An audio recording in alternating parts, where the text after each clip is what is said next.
And I'd like to finish now with a poem that we've written together, Tamsin and I, but it's really reflective of a lot of the data that we've got from the care home staff about where are they now in relation to caring conversations that help us to really deliver on compassion and in an enhanced learning culture.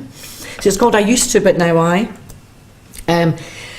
Noticing when I am upset and being there for me in a way that is comfortable, taking the time to look me in the eye and ask me how I am, shaking my hand, oh what a welcome, not bossing me about, giving me options and working together on these, knowing the things that are important to me.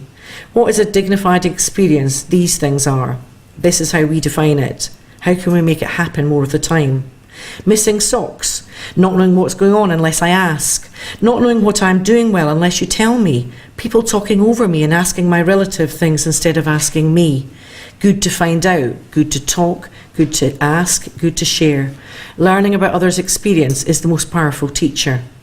Assumptions, we all make them. We could check them out. I didn't realise that she liked to be left alone when she was feeling low. I didn't realise that staff felt uncomfortable to give praise to others. I didn't realise the relative wasn't angry with us. And I didn't realise that sharing my feelings could open up conversations.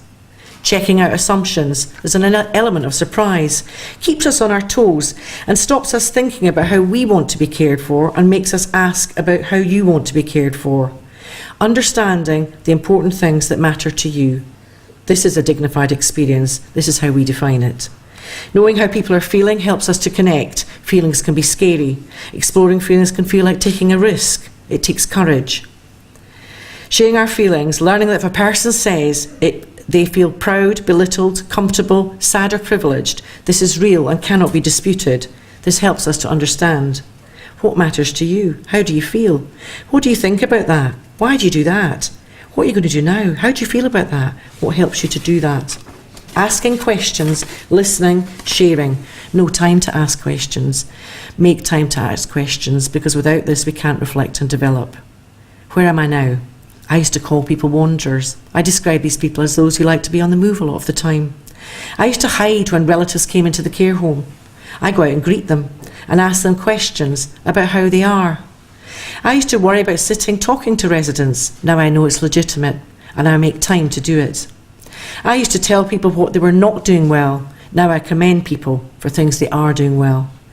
I used to be afraid of asking questions. I thought it was like an interrogation. Now I know that asking questions can be positive and it helps people to feel valued and heard.